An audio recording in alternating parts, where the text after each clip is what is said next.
Hello there. It's a special road trip edition of the Buckeye Fever Podcast.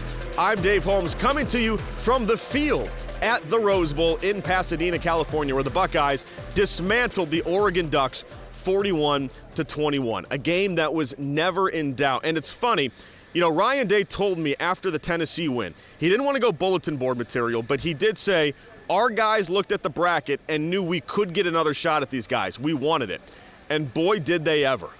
It is not easy to beat Ohio State twice in the same season. In fact, the last team to do it, you have to go back to 1894.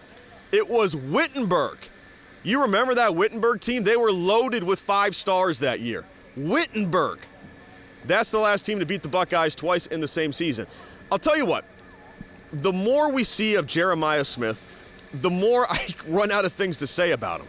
I am now convinced that Jeremiah Smith might get a better contract this offseason than T. Higgins. I mean, Jeremiah Smith is going to get paid. Jeremiah Smith, I don't want to throw this bad juju out into the atmosphere, but Jeremiah Smith might actually have to hold out. He's that valuable to this team. We thought it was insane when we heard these reports about a $1 million NIL deal for a player in high school. And you remember the scene when Ryan Day found out live at the podium on signing day that Jeremiah Smith was signed, sealed, and delivered, and he pretended to collapse at the podium, and we all kind of laughed about it. Well, he knew what he was talking about. Jeremiah Smith is knee buckle, collapse worthy at the podium. He's that good. 7 catches, 187 yards, and 2 touchdowns. He breaks a freshman receiving record set by Chris Carter. Poor Chris Carter. We love you, Chris, but Jeremiah is doing a number on your records. An unbelievable effort. Shout out also to the Ohio State defense. Remember the last time they played Oregon, they gave up 32 points in Autzen Stadium. This time the Buckeyes gave up just 21. And the key was the pass rush. I feel like for the last year and a half or 2 years, all we talked about was this close but not quite pass rush from the Ohio State Buckeyes. They would get to the quarterback, they just couldn't get him to the ground. Well, on Wednesday night, Dillon Gabriel went to the ground over and over and over again. 8 sacks for the Ohio State defense, and they set the tone early on in that game. They forced 3 and out after 3 and out, and this game was over. I mean, late first quarter, it was over. And Oregon made a push late second quarter, first possession of the third. You thought maybe this could get Tennessee interesting for a minute, but it really never did. The Buckeyes were just that good. And I talked about it on last week's show when I said that I thought Oregon had a higher floor, but the Buckeyes have a higher ceiling. And what I meant by that was I think Oregon has been a more consistent team over the course of the season, but Ohio State's top gear is faster than anyone. And that's what we saw in the Rose Bowl. When these Buckeyes play to their potential, there is no college team on God's green earth that can stop them. Now, can they do it for 2 more games? That's the question. And we're going to talk about what lies ahead next for the Buckeyes coming up next on the Buckeye Fever Podcast.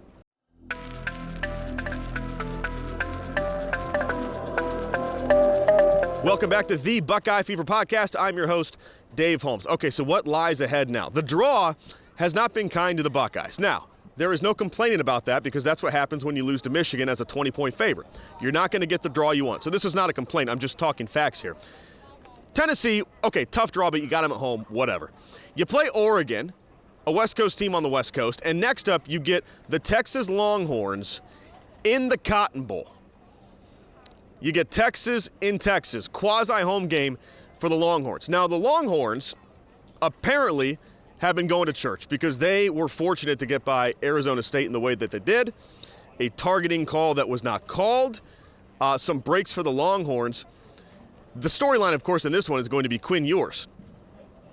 The guy who came to Ohio State with all the money, all the accolades, and then transferred after, I think, a couple kneel downs and a couple handoffs, now gets to face his former team. So that's the matchup there. Quinn Ewers against the Buckeyes. From a talent standpoint, I don't think this game's close. But, there might be a home field edge down there. Does Ohio State execute? Which Buckeyes show up? I mean, the farther we get away from Michigan, the less I'm afraid that team's going to show up again. But if the Buckeyes show up like they did at the Rose Bowl, this is a 2-touchdown game. I don't think Texas can hang with them. We've seen Texas get away with it this year. They've snuck by some teams. This Texas team is good. They're not Ohio State good. And if the Buckeyes win that one, well, then we'll have to see who they could potentially get in a national championship game. This is such a different world, though. I mean, you used to do these bowl trips where you'd come into town for a full week. Now it's like 3-day business trips. This is almost an NFL schedule. Guys are flying in, doing one practice, one walkthrough, boom, play a game, fly out. It's a different game now. But I do think the Buckeyes are battle-tested. I think the loss to Michigan, Ryan Day was asked about it after the game. Do you think it actually helped your team? He could not have shaken his head any quicker. He was like, if you think I'm going to get on a podium and say that, hey, I'm glad we lost to Michigan because it refocused us, Ryan Day wasn't taking that bait. But I do think that this team could have gone either way. And when you look at this senior class, all we've heard about is how they couldn't beat Michigan, win the Big Ten, win the national title. This team couldn't accomplish a single goal for 3.9 years. And how poetic would it be? It would be Robert Frost poetic if this senior class, after the loss to Michigan and hearing all the hate one last time, went out and won the whole thing. That would be quite the walk-off mic drop for this senior class. And you know what? Based on the way they played against Oregon, they just might do it. That'll do it for us on this episode of the Buckeye Fever Podcast on the road from Pasadena. We'll see you back here next week on the Buckeye Fever Podcast.